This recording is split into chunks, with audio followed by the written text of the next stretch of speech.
Hello student, welcome back to the class. I hope you all are going good and I am also good. So let's start our new chapter and that is about the universe. So पिछले chapter में हमने celestial bodies के बारे में पढ़ा, अर्थ के बारे में पढ़ा. अब हम पढ़ेंगे यूनिवर्स. अर्थ एक बहुत छोटा पार्ट है यूनिवर्स का. यूनिवर्स बहुत बड़ा है, हमारा ब्रह्मांड बहुत बड़ा है और उसी के बारे में हम जानेंगे. उसमें बहुत सारी चीज़ें कंसिस्ट होती हैं. Not the sun, not only the sun, not only the moon. It has so many planets and universe is very very very very big. ठीक है, बहुत बड़ा है हमारा यूनिवर्स. इसके बारे में ही आज हम पढ़ेंगे.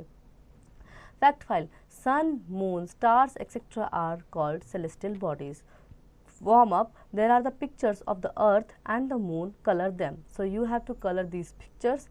Then during daytime we see the sun shining in the sky.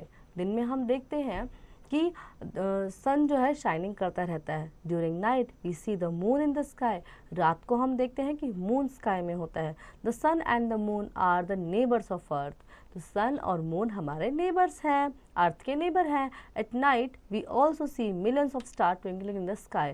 रात को हम और भी देखते हैं कि बहुत सारे स्टार ट्विंकलिंग करते रहते हैं, तो वो भी हमें रात को ही दिखते हैं.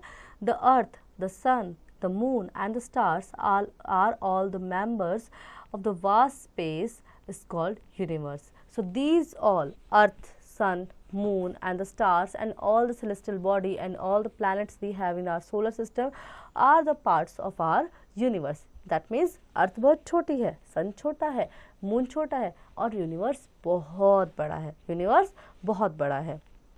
The universe is a big open space. Universe एक बड़ा खुला सा space है which contains billions of stars. जिसमें billions of stars हैं. मतलब we can't count them. हम उनको गिन नहीं सकते. बस billions of stars हैं उसमें. Gathered together in large groups called galaxies. जो एक साथ हैं बड़े बड़े ग्रुप्स में, जिसको galaxies कहा जाता है. ठीक है, मतलब हमारा जो बाहर का जो स्पेस है ना, वो हम पूरा कभी भी हम नहीं पढ़ पाएंगे. हमने बस ऐसा अजम्प्ट कर लिया है. अब यूनिवर्स है, हमारा अर्थ है, हमारा सन है, मून है, हमारा सोलर सिस्टम है. ऐसे पता नहीं कितने सोलर सिस्टम हमारे यूनिवर्स में है. ऐसे कितनी गैलेक्सीज हमारे यूनिवर्स में कंसिस्ट करती हैं और उन पे में भी शायद उन पे भी लोग रहते हो हमारे अर्थ की तरह. ठीक है, हम नहीं जानते क्योंकि वो बहुत बहुत बहुत बहुत दूर है हमसे.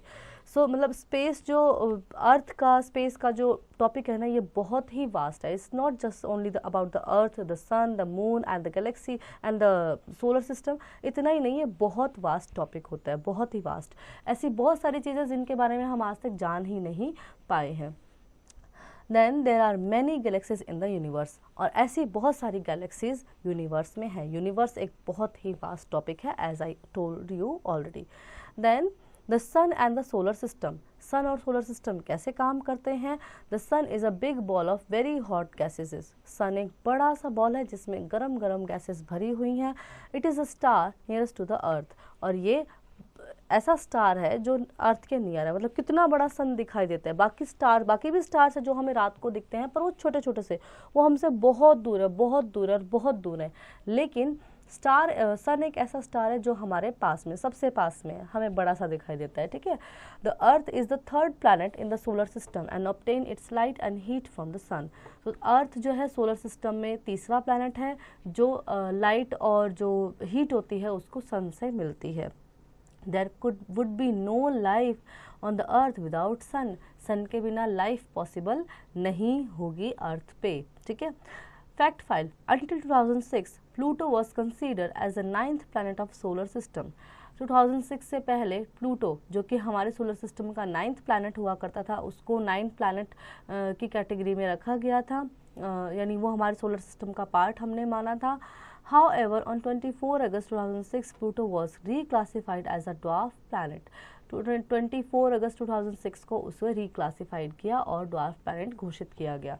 There are 8 planets revolving around the sun. अर्थ के चारों तरफ 8 planet चक्कर लगाते हैं, revolve करते हैं. There are Mercury. You can see, you will write, if you will make a solar system, so you will mark them as in the same manner, in the same series. Like first is Mercury, then Venus, then Earth, Mars, Jupiter, Saturn, Uranus and Neptune. The Earth is called the blue planet and Mars is called the red planet. अर्थ को blue planet कहा जाता है और Mars को red planet कहा जाता है. The sun 8 planet They are moons, satellites and pieces of rocks and dust together form a solar system. मतलब सन, उनके 8 प्लैनेट, उनके मून्स और उनके सैटेलाइट्स और पीसेस ऑफ रॉक्स, उनके रॉक्स कैसे हैं, उनके डस्ट में सब मिलकर सोलर सिस्टम बनाते हैं। यहाँ पर मैं आपको एक इंटरेस्टिंग फैक्ट ये भी बताऊंगी कि हमारा जो अर्थ है उसका एक ही मून है, ठीक है, लेकिन ऐसे और भी, जैसे जुपिटर जो प्लैनेट है उसमें बहुत सारे मून्स है। आई थिंक जितना मैंने जाना है तो उसमें 52 मून्स है। तो आप कौन से मून को अपना मामा मानेंगे, ठीक है, ये इंटरेस्टिंग फैक्ट है यहाँ पे।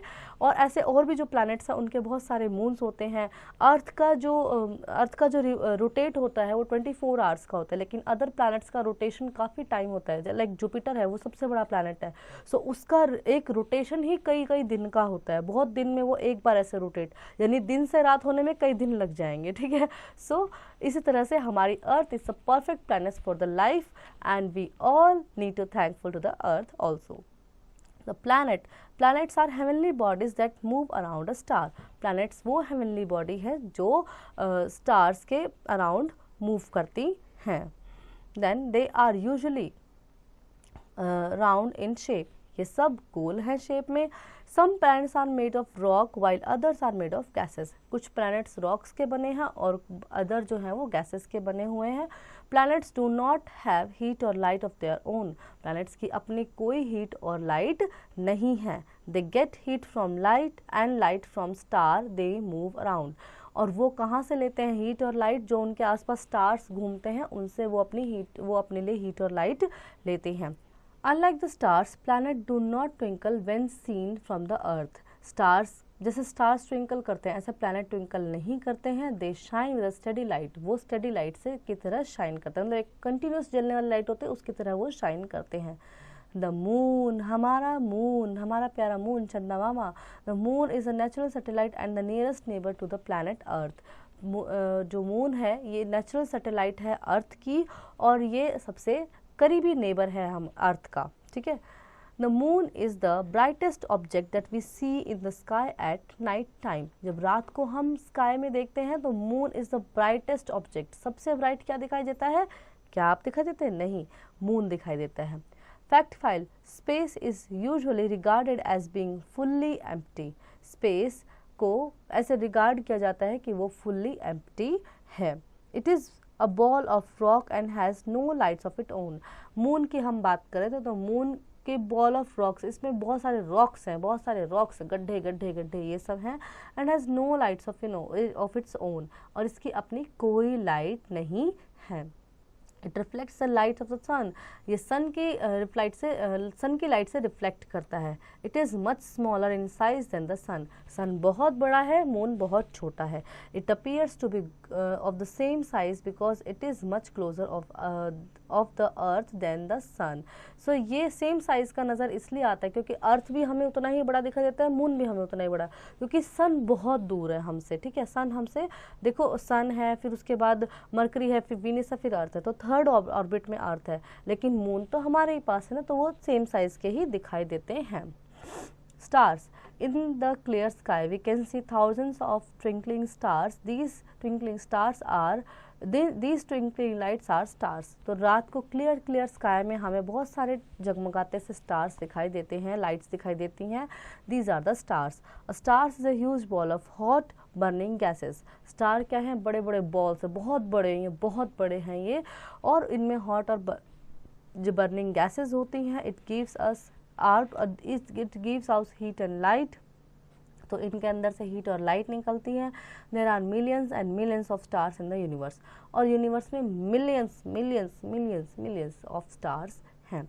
These stars are very far from us, ये हमसे बहुत दूर है। ये जो स्टार्स है ना, ये जो हम स्टार्स जिनको समझते हैं सुंदर सुंदर प्यारे प्यारे से जो हम स्टार्स देखते हैं ना, ये सन से भी बहुत बड़े हैं, बहुत बड़े बड़े होते हैं, लेकिन क्योंकि ये हमसे बहुत दूर हैं, सन से भी बहुत ज़्यादा आगे हैं, दूर हैं, इसलिए छोटे छोटे से हमें नज़र आते हैं, ठीक है।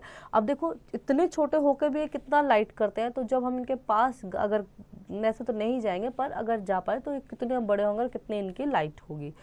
Constellation, if you look up at the night sky keenly, you will see some groups of stars appear to make pattern in the sky. So constellation होता है कि जब हम रात में से ध्यान से देखेंगे ना तो देर रात ऐसे दिखाई देते हैं लेट नाइट में कि उसमें ग्रुप ऑफ स्टार्स दिखाई देते हैं, उनके कुछ अलग अलग पैटर्न्स बने होते हैं. These groups of stars are called constellation. तो ये जो ग्रुप ऑफ स्टार्स होते हैं constellation होते हैं. The constellation are named after creatures and persons from myths and legends. So इनके जो नाम रखे गए हैं वो creatures के ऊपर रखे गए हैं, persons के ऊपर रखे गए हैं, from the legends जो हमारी बुक्स हुई, मिथ्स हुए, उनसे. Some of the well known constellation are Leo. इनमें से कुछ वेल नोन कॉन्स्टलेशन है लियो, उर्सा मेजर और the greater bear, Orion etcetera. The great bear is known as a Saptarishi in India. So great bear को India में सप्तऋषि के नाम से जाना जाता है. You can see the pattern here. Leo, Leo कुछ ऐसे दिखाई देते हैं, and the Ursa Major is like this and Saptarishi is like this. Let's memorize. Vast, very big, infinite universe, a big open space having billion of stars twinkling, shining brightly. Quick glance. The universe is a big open space which contains billions of stars gathered in large group called galaxies. The sun is a huge ball of very hot gases. The sun has 8 planets which revolve around it. There are Mercury, Venus, Earth, Mars, Jupiter, Saturn, Uranus and Neptune. The group of stars that make matter in the sky are called constellation. Then let's answer. Exercise time. We have now tick the correct option. Our earth is like a dash in the vast universe. तो अर्थ हमारी कैसी है? Big ball, big house, big rock and grain of salt. So earth is like a dash in vast universe. कैसी दिखाई देती है? Big ball से दिखाई देती है, big rock दिखाई देती है, grain of salt जैसी, नमक के दाने जैसी दिखाई देती है. यूनिवर्स बहुत बड़ा, अर्थ इतनी सी दिखाई देती है उसमें, ठीक है. Then next you will do it by your own. Then fill in the blanks. The earth also contains dust, gases and pieces of rocks. Then write short answer. Is the sun a star? Yes, sun is a star. Then we have next is answer these questions. Describe the universe. So you have to describe the universe here. Universe is the very vast topic and it contains many of galaxies. Galaxies contains many of planets, many of suns, many of moons, many of stars, and it has so many vast things. Universe is a very big topic we have. Then match the following columns. Column A to column B. Mars. Mars क्या है? Mars is a star. इसमें से जो भी है Mars का सही option आप यहाँ से मिलाएंगे. एक बार पढ़ लेते हैं, मैं भी पढ़ लेती हूँ. Column B is a third planet in solar system. Not is a third planet. Mars fourth है. It is a natural satellite of earth. No is a red planet. Mars is a red planet, हमने पढ़ा था. So you will match this first to the C and rest you will do it by your own. Then HOTS. Why do the planets not collide with each other? Planets एक दूसरे से टकराते क्यों नहीं हैं? क्योंकि वो अपने अपने ऑर्बिट में घूमते हैं. अब जैसे मान लिया 2 बच्चे हैं गली में, ठीक है, आपकी गली में, एक इधर से आ रहा है, एक इधर से आ रहा है, और वो देख नहीं रहे हैं और ऐसे मतलब उनका ध्यान कहीं और आके टकरा गए. लेकिन प्लैनेट ऐसे नहीं है, वो बहुत समझदार है. उनको पता है कि हमें अपने रास्ते, उनका जो ऑर्बिट है, जो उनका फिक्स पाथ है, उसी में ही उनको घूमना है और उसी में ही वो घूमते रहते हैं. और सेकेंड थिंग इज जो अर्थ और मतलब जितने भी प्लैनेट्स हैं उनके बीच में बहुत बहुत दूरी है, बहुत बहुत डिस्टेंस है. Like about if I told you like earth और मार्स के बीच में अबाउट 6 करोड़ किलोमीटर्स की दूरी है. तो कैसे इतनी दूर से कैसे वो टकरा जाएंगे ना, है ना. लेकिन फिर भी टकराने को टकरा सकते हैं, but they revolve in their fix path. अपने फिक्स पाथ में वो रिवॉल्व करते हैं. Fun to do. In the following word grid, search the name of the planet. So you have to search the name of planet from this word grid. Name the planets given in the following pictures of the solar system. So you have to name the planet of these of this solar system. Then let enhance our social skill. As we have read that the Earth is third planet in our solar system, which key factors are responsible on the Earth for the continuation of life. तो कौन से ऐसे factor हैं जिससे life continuation हो चुकी है, हो पाई है हमारे अर्थ पे? Tick the correct choice. It has atmosphere, it has water, it has forest and mountains. So water और एटमॉस्फेयर के होने से हमारी लाइफ पे जो है, हमारे अर्थ पे जो है लाइफ कॉन्टिन्यूशन हो पाई है. फॉरेस्ट माउंटेन से हमें उतना फ़र्क नहीं पड़ता है, ठीक है. सो I hope children you will really enjoy the chapter and you know many more things from the chapter 2. Now you will practice it at home by yourself.